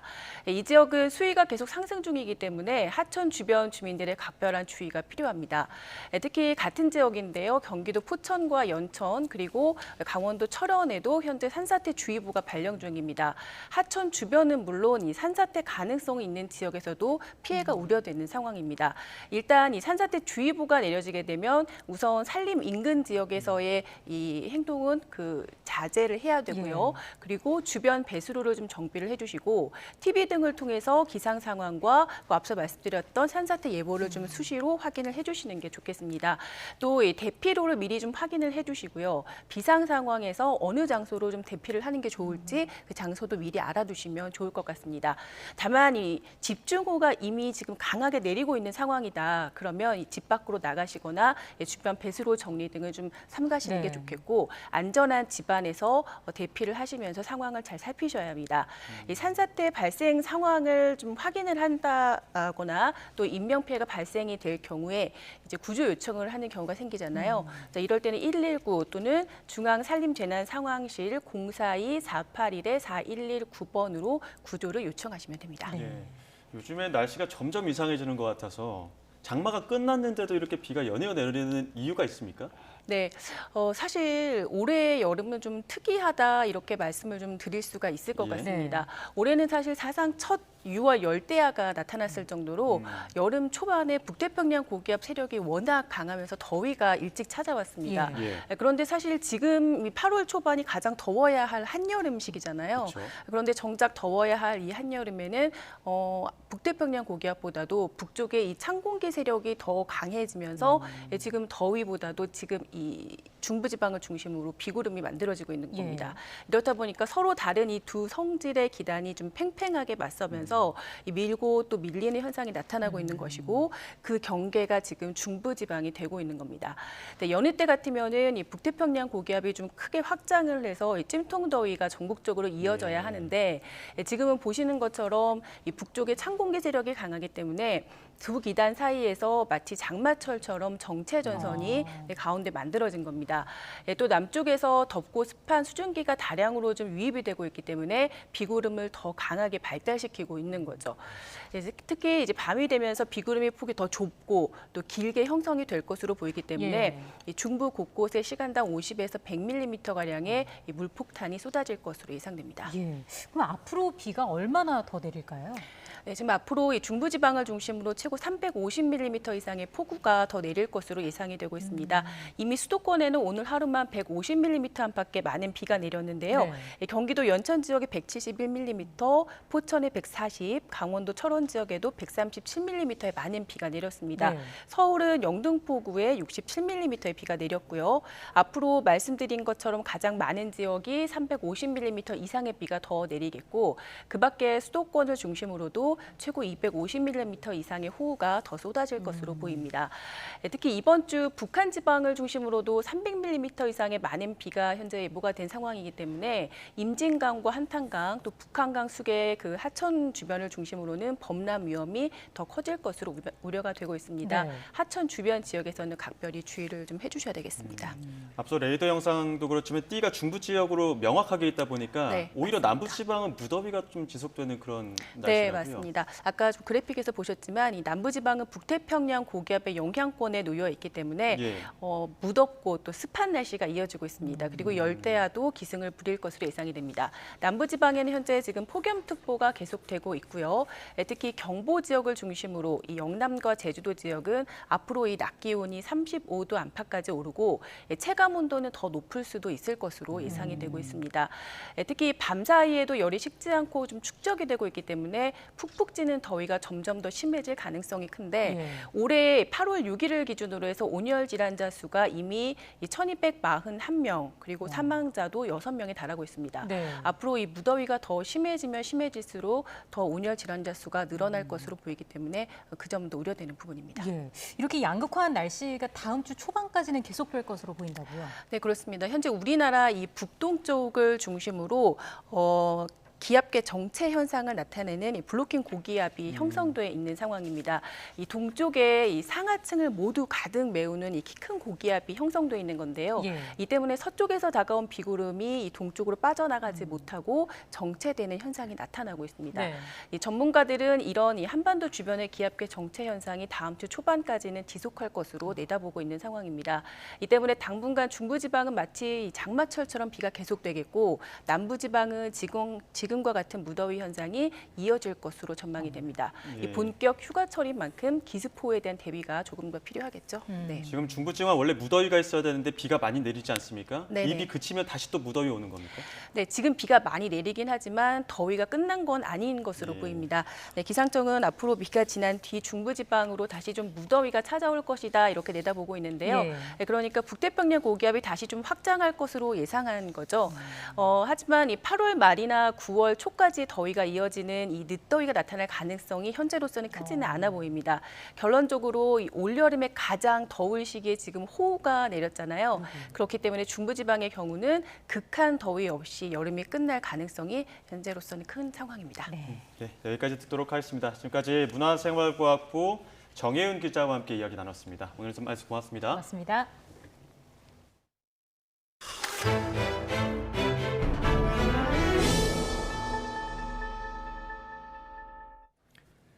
설레는 마음으로 신축 아파트에 입주했는데 시공이 엉망으로 돼 있다면 어떤 기분일까요? 수도권의 한 신축 아파트에서 재고가 없다는 이유로 입주자 동의도 없이 현관문 앞 중문을 멋대로 바꾸어 달아 주민들의 항의가 빗발치고 있습니다. 작업 자체도 부실투성이었는데 정작 업체는 잘못을 인정하면서도 반년 넘게 아무런 조치를 하지 않아 갈등은 아직도 진행형입니다. 제보는 Y 강민경 기자가 다녀왔습니다.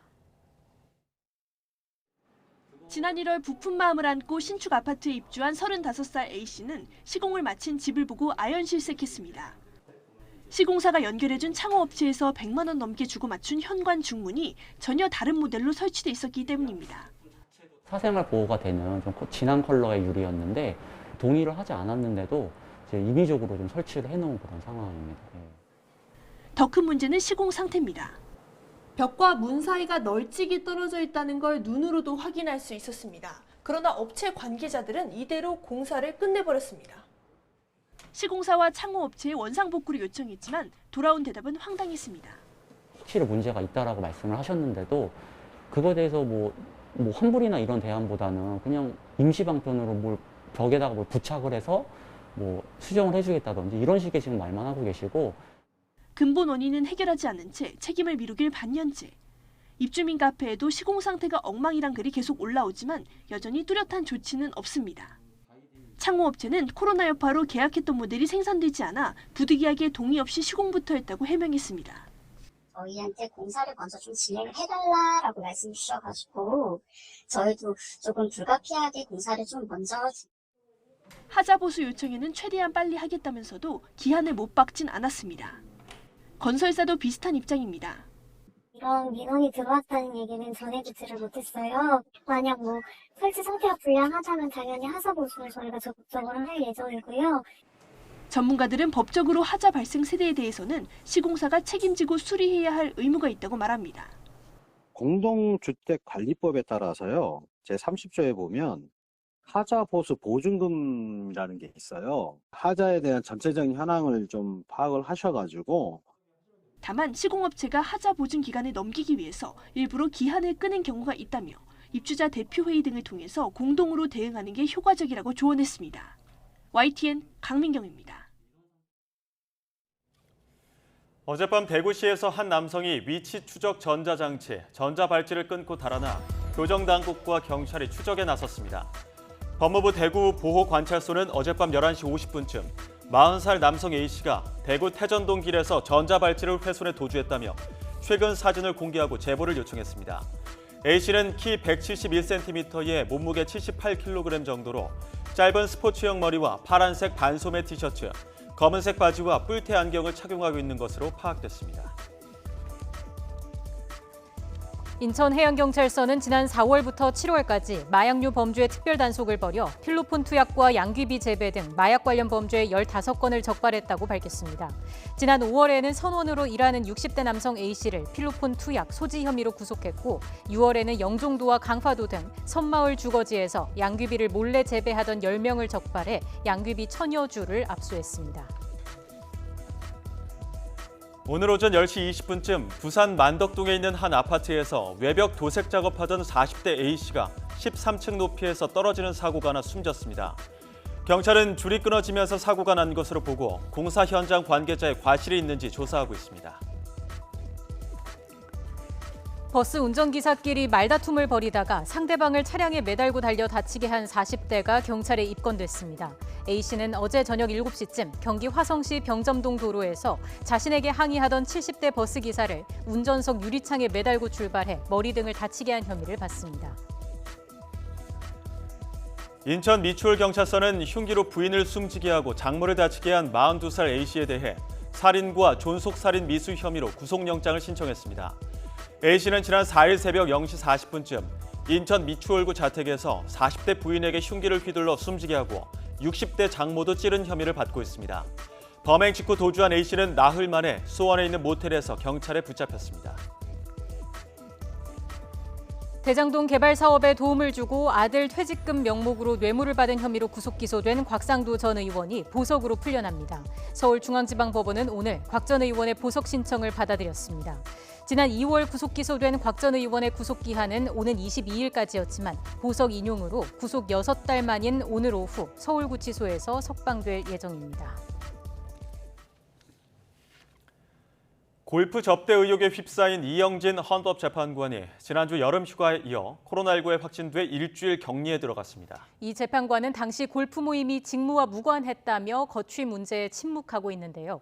일반 법관이었다면 당장 징계 사안이라는 비판과 함께 고위공직자 범죄수사처 수사 대상이라는 지적도 나오고 있습니다. 나혜인 기자입니다. 이혼 소송 중이던 사업가에게서 골프와 식사 접대를 받아 물의를 일으킨 이영진 헌법재판관. 지난주 여름 휴가에 이어 주말 코로나19에 확진됐다며 줄곧 출근하지 않고 있습니다. 격리 기간은 오는 11일까지입니다. 앞서 이 재판관은 접대 논란이 불거지자 지난해 고향 후배의 동창이던 사업가 A씨와 골프 치고 식사한 건 맞지만 직무와 무관한 사적 모임이었다고 해명했습니다. 이혼 소송 얘기를 나누긴 했지만 좋은 변호사를 써 잘 대응하라고 했을 뿐 자신이 도움을 준 건 없다는 건데 결국 위법 소지는 없다는 주장입니다.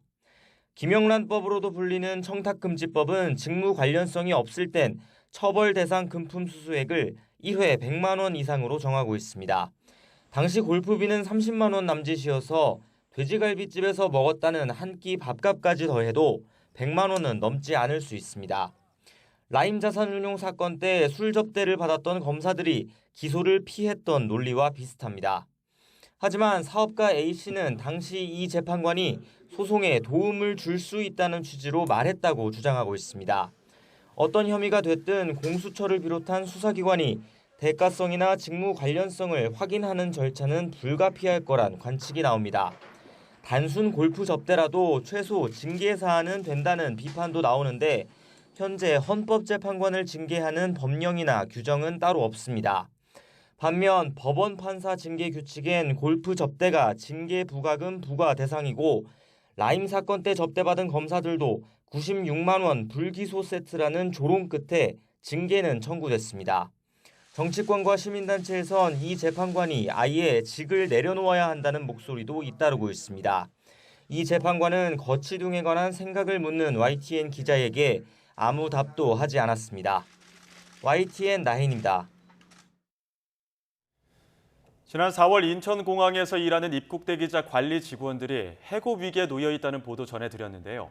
공항 필수 인원들인데도 실제 법무부는 기존 인원을 다 해고한 뒤 규모를 3분의 1로 줄여 단 넉 달짜리 임시직으로 채용했습니다. 언뜻 봐도 이해할 수 없는 일이 벌어졌는데 어찌된 일인지 황윤태 기자가 취재했습니다. 지난 6월 법무부가 내놓은 구직 공고입니다. 인천공항 제1터미널 출국 대기실에서 입국이 거부된 승객들을 인계하고 호송하는 업무를 하는 공무직 직원을 뽑는다는 내용입니다. 규모는 기존 42명에서 15명으로 크게 줄였습니다.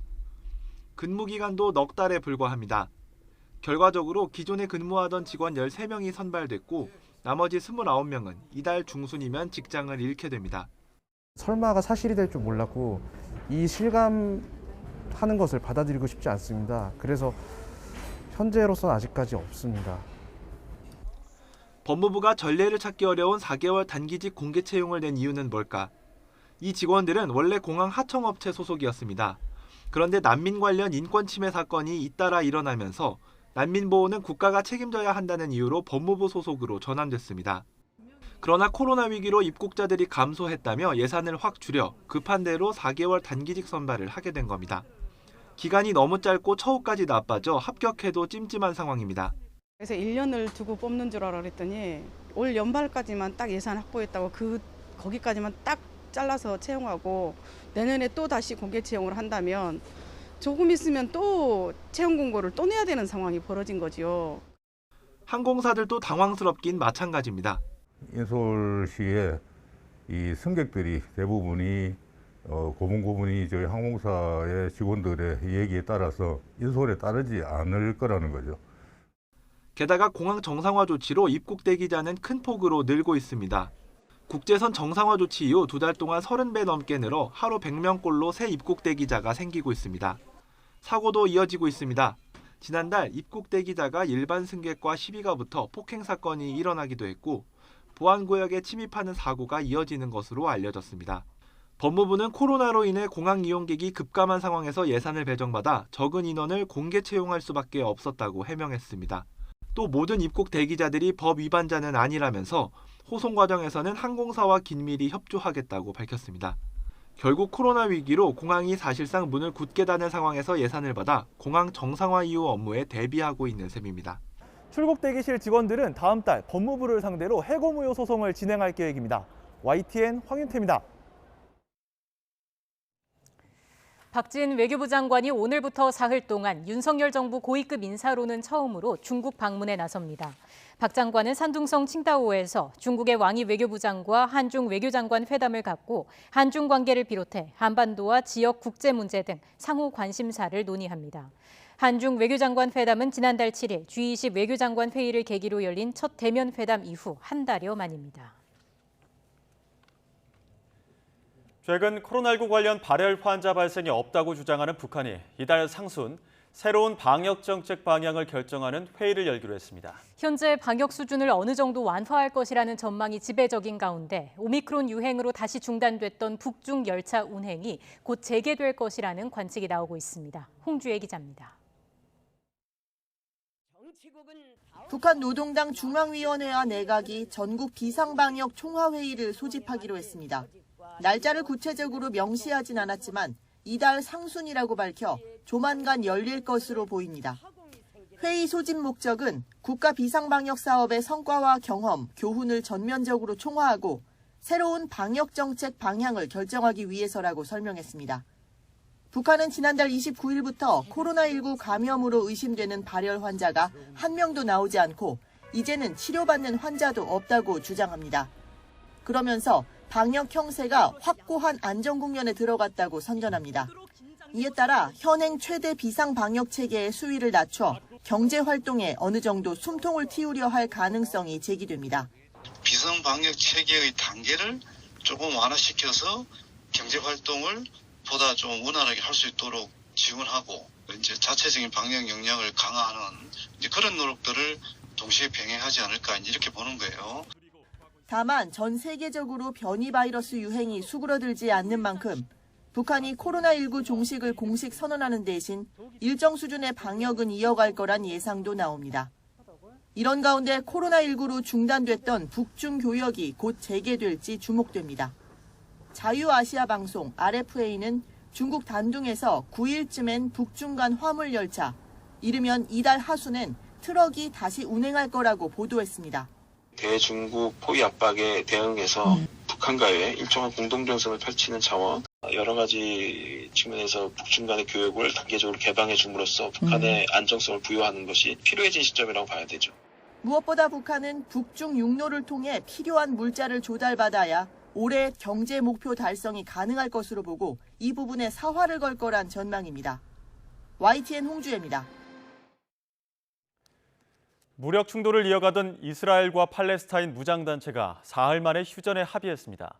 하지만 휴전 논의 중에도 양측의 공격은 멈추지 않아 사상자는 크게 늘었습니다. 김선희 기자가 보도합니다. 이스라엘과 팔레스타인 무장단체가 사흘 만에 휴전에 합의했습니다. AFP 통신과 현지 언론들은 양측이 진통 끝에 이집트의 중재안을 받아들였다고 밝혔습니다. 하지만 휴전 합의 직전까지도 서로 공격을 멈추지 않아 인명피해는 크게 늘었습니다. 어린이까지 수백 명의 사상자가 발생했습니다. الأطفال في النساء شيء مخيف جدا حتى في لما انتشلوا يعني الشهداء بصراحة كانت مناظر مرعبة جدا. 양측의 무력 충돌은 지난 5일 이스라엘이 전투기로 가자 지구를 공격하며 시작됐습니다. 이스라엘군이 지난주 팔레스타인 이슬라믹 지하드의 고위급 인사 알사하디를 체포했고 이에 대한 복수를 천명하자 선제 공격에 나선 겁니다. 이스라엘군은 관련 시설 1,600곳을 타격했고 팔레스타인 이슬라믹 지하드도 1,000발에 가까운 로켓을 쏘며 대응했습니다. 그러나 대부분 이스라엘군의 저고도 방공망 아이언돔에 요격돼 이스라엘 측 인명피해는 부상자 몇 명에 그친 것으로 전해졌습니다. 지난해 5월 무장정파 하마스와 이스라엘 간 전쟁으로 처참하게 파괴된 가자지구 도심은 이번 충돌로 더 황폐해졌습니다. القضية اللي كان بشهادة الشد طلبوا مني أنا إيش يعني يوفوا على بيتي يهدموه عشان إيش يقدروا يعدوا ينقصوا الشباب من جوا اللي يقدروا ينقصوهم يطلعوهم. 양측이 어렵게 휴전에 합의했지만 팔레스타인 이슬라믹 지하드는 고위급 인사 알사하디의 석방을 요구하고 있고 이스라엘 측은 휴전 조건에 없다고 맞서고 있습니다. YTN 김선입니다. 미국이 이스라엘과 팔레스타인 무장단체의 정전 합의 준수와 민간인 피해에 대한 진상조사를 촉구했습니다. 조 바이든 미국 대통령은 현지 시간 7일 백악관 성명을 통해 이스라엘과 가자 지구의 무장단체가 교전 사흘 만에 휴전을 발표한 것을 환영한다며 이같이 밝혔습니다. 코로나 격리를 끝낸 조 바이든 미국 대통령이 모처럼 활짝 웃었습니다. 알카에다 리더 제거부터 인플레이션 감축법 통과까지 일주일 내내 희소식이 이어지면서 집권 후 최고의 한 주라고 평가될 정도였는데요. 과연 지지율 상승으로도 이어질지 관심입니다. 워싱턴에서 권준기 특파원의 보도입니다. 이틀 연속 코로나19 음성 판정을 받아 격리를 완전히 끝낸 바이든 대통령이 활짝 웃으며 백악관 문을 나섭니다. 지난달 21일 첫 확진 이후 무려 17일 만입니다.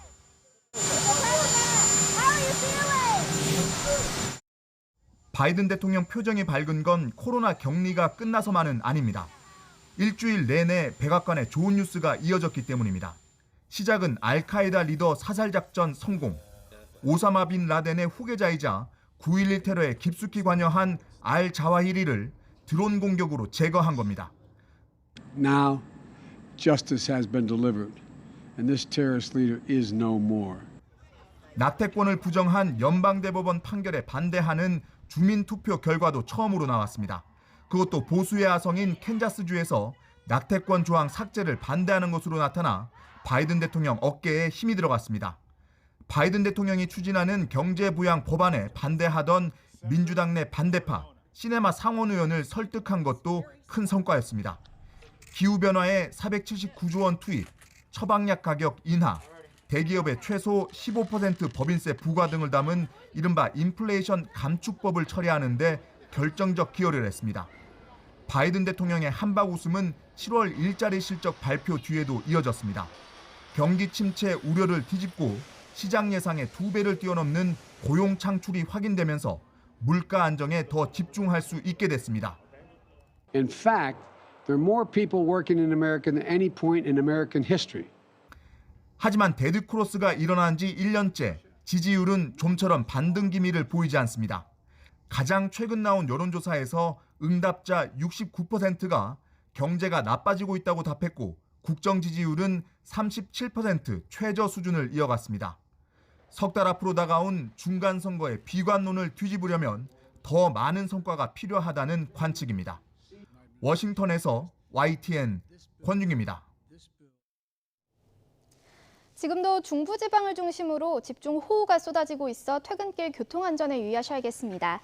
현재 레이더 화면을 보면 붉은색으로 표시된 강한 비구름이 수도권과 강원도에 영향을 주고 있는데요. 이들 지역에는 시간당 30mm 안팎의 장대비가 쏟아지고 있는 상황입니다. 따라서 서울을 포함한 중북부 지역에는 호우특보가 내려져 있고요.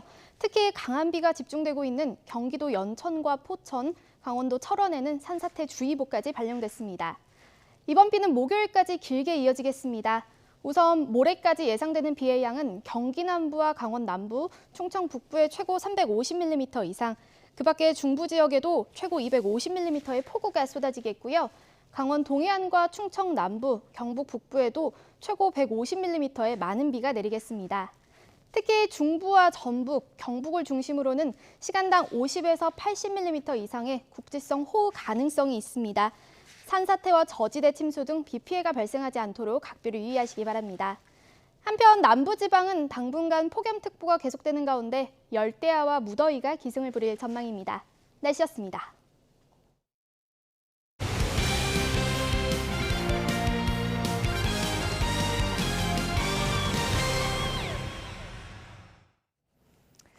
프로야구 정규 시즌 후반부, 가을 야구 마지막 자리를 향한 경쟁이 뜨겁습니다.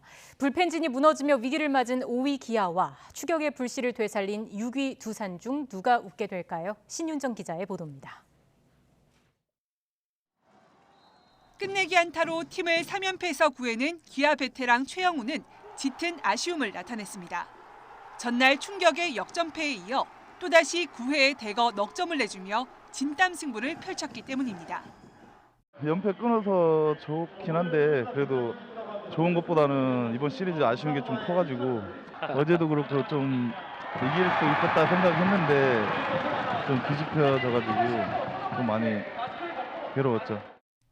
5위로 앞서가고 있지만 기아는 불펜진이 무너지며 최대 위기를 맞고 있습니다. 필승조 전상현과 장현식이 부상으로 빠지며 리그 최고 수준이었던 평균 자책점은 이달 들어 5.89까지 치솟았습니다. 반면 두산은 후반기 7승 5패로 상승세를 타며 기아를 4.5게임 차로 바짝 추격 중입니다. 페르난데스와 정수빈 등 후반기 들어 살아나는 타선이 반등을 기대하게 만듭니다. 저희가 전반기에 5등을 하고 있지 않아도 후반기에 가을 야구 갈 수 있다는 그런 또 전문가 야구 선배님들께서 많이 평가를 해줬는데요. 또 그게 또 두산의 좀 강점이지 않나. 근데 4년 만에 가을 야구를 꿈꾸는 호랑이와 7년 연속 한국 시리즈에 진출한 곰. 포스트 시즌 마지막 한 자리의 주인공은 빡빡한 2연전 체제 레이스에서 누가 막판 스퍼트를 발휘하느냐에 갈릴 전망입니다. YTN 신윤정입니다. 네, 지금 박순애 사회부총리 겸 교육부 장관이 긴급 기자회견을 합니다. 네, 현장으로 가보겠습니다.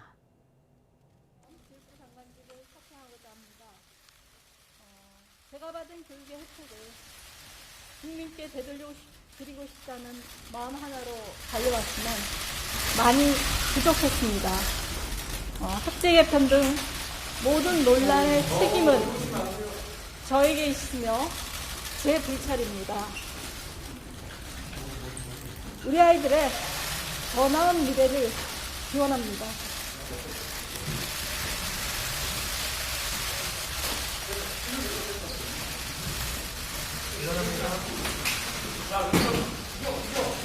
총리 사태 언제 결심하신 거예요? 학제 개편을 처리하신 겁니까?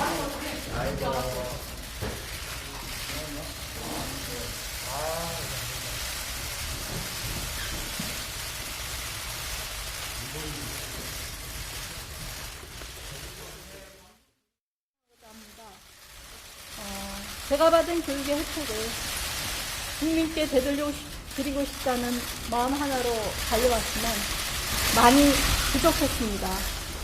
학제 개편 등 모든 논란의 책임은 저에게 있으며 제 불찰입니다.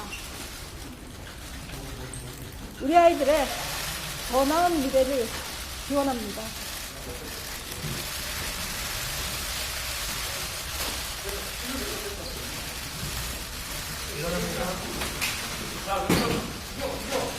총리 사태 언제 결심하신 거예요? 학제 개편을 처리하신 겁니까?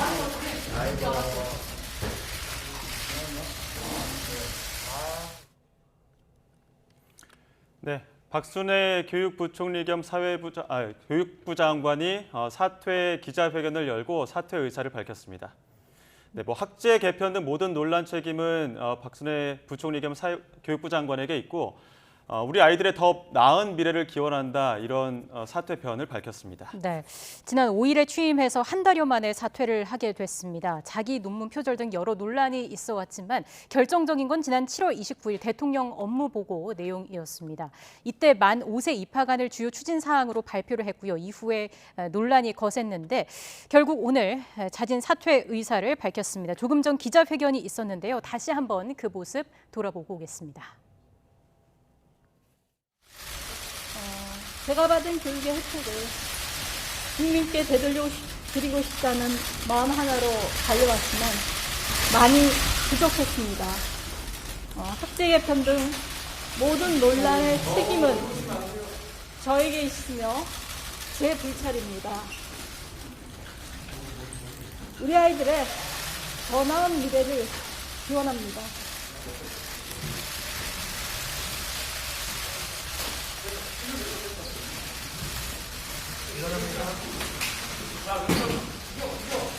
총리 사태 언제 결심하신 거예요? 학제 개편을 처리하신 겁니까? 네, 음주운전 사고 등으로 물의를 일으킨 스피드스케이팅 대표 선수들이 빙상연맹 스포츠공정위원회에 출석했습니다. 스피드스케이팅 대표 김민석과 차량의 동승에 징계 대상에 오른 정재원은 출석에 앞서 이런 일을 일으켜 정말 죄송하다고 사과했습니다.